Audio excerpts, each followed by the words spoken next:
Kantara chapter 1 movie ఎలా అనిపించింది అన్న? చాప్టర్ 1 చాప్టర్ 2 కూడా ఉన్నది. ఓకే. సో ఫస్ట్ కాంతారా వచ్చేసి ఎంత హైప్ తీసుకొచ్చిందో చిన్న సినిమా, ఒకసారి ఇండియన్ సినిమాని సేవ్ చేసింది కాంతారా. సో అదే ఊపులో ఈ సినిమా కూడా ఉంటుంది. ఫస్ట్ హాఫ్ మొత్తం ఎంటర్టైన్మెంట్ ఐటమ్, సెకండ్ హాఫ్ మాత్రం రచ్చ అవుతుంది. క్లైమాక్స్ కూర్చుంటాము.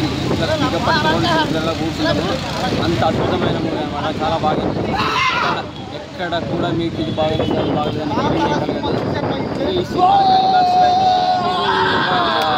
విలన్ కనపడుతుంది. అది లేడీ పిల్లన్నా కోడి పిల్లన్నా తెలుసుకోవాలంటే సినిమా చూడాలి. ఓకే, వండర్ఫుల్ అనమాట. అసలు ఎవరు ఎక్స్పెక్ట్ చేయరు. కొద్ది కూర్చుంటే అర్థమవుతుంది కానీ ఎవరు ఎక్స్పెక్ట్ చేయరు. ఫస్ట్ హాఫ్ మొత్తం టోటల్ ఎంటర్టైన్మెంట్. కొంచెం ఫీలింగ్ కూడా అనిపిస్తారు, ఏదో స్లో నేరేషన్ అవుతుంది ఏమన్నా ఫీలింగ్ కూడా అనిపిస్తుంది. కానీ ఫస్ట్ హాఫ్ మీద మీరు కూర్చుంటే సెకండ్ హాఫ్లో సినిమాకున్న హైప్ తీసుకుపోయి ఆ స్థాయిలో కూర్చోబెడుతుంది. రిసెప్ట్ సెట్కి కన్నడ సినిమా తెలుగు సినిమా అని కాకుండా ఒక ఇండియన్ సినిమా డైరెక్టర్, ఒక ఇండియన్ సినిమా ఆర్టిస్ట్ అని చూడండి. పవన్ అన్న కూడా రీసెంట్గా తన ఓజీ సక్సెస్ మీట్లో చెప్పాడు, హ్యాష్ ట్యాగులు వద్దు, బాయ్కాట్లు వద్దు, దయచేసి సినిమాని సినిమాలాగా చూడండి. వాళ్ళేదో మనల్ని బాయ్కాట్ చేసినట్టు మనం బాయ్కాట్ చేసే ప్రయత్నం చేయొద్దని చెప్పేశాడు.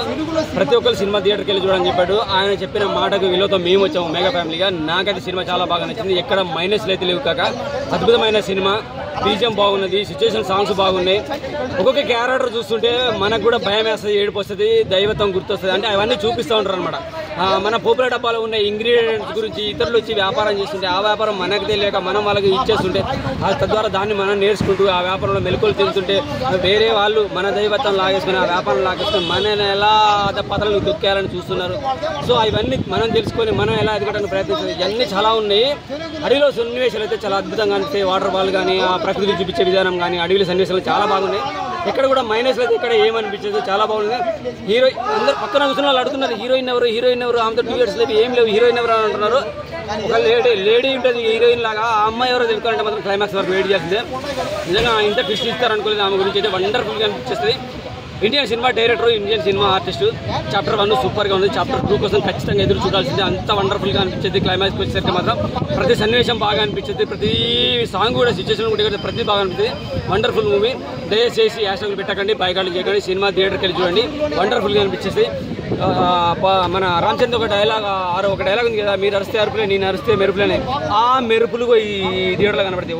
మీరు థియేటర్ నుంచి పక్క నుంచి పోతుంటే ఒక అరుపు వినపడ్డదంటే బీజిఎం వాడు ఎవడో ఆపరేటర్ ఇచ్చాడని కాదు, ఆ అరుపు కోసం వెళ్ళండి. ఆ అరుపులో ఉన్న దైవత్వం తెలుస్తుంది, బాధ తెలుస్తుంది, కష్టం తెలుస్తుంది. అడవి బిడ్డల బాధ, నష్టం, కష్టం, చరిత్రలో ఉన్న మన దైవత్వం అన్నీ తెలుస్తాయి. నిజంగా అరుపు కోసం వెళ్ళండి. హ్యాపీగా మీరు ప్రశాంతంగా గెలుస్తారు. మీరు అరుచుకుంటే బయటకు వెళ్తే ఇంటికి వెళ్తూ అరుచుకుంటూనే వెళ్తారు. థియేటర్లో సినిమా చూసిన తర్వాత ఇంటికి వెళ్ళి మీరు మళ్ళీ ఎప్పుడో ఏదో ఒక రోజు టీవీలో ఓటీటీలో వస్తుందిగా, మీరు సినిమా చూస్తుంటే మీ పిల్లలు వచ్చి సినిమా చూస్తూ సేమ్ టైంలో టీవీలోకి వెళ్ళి ఎప్పుడైతే అరుపు వినపడుతుందో అదే అరుపు మీ పిల్లలు అరుస్తారు. అంత అద్భుతంగా అనిపిస్తుంది. అరుపుకున్న ఆనందం, అర్థం, పరమార్థం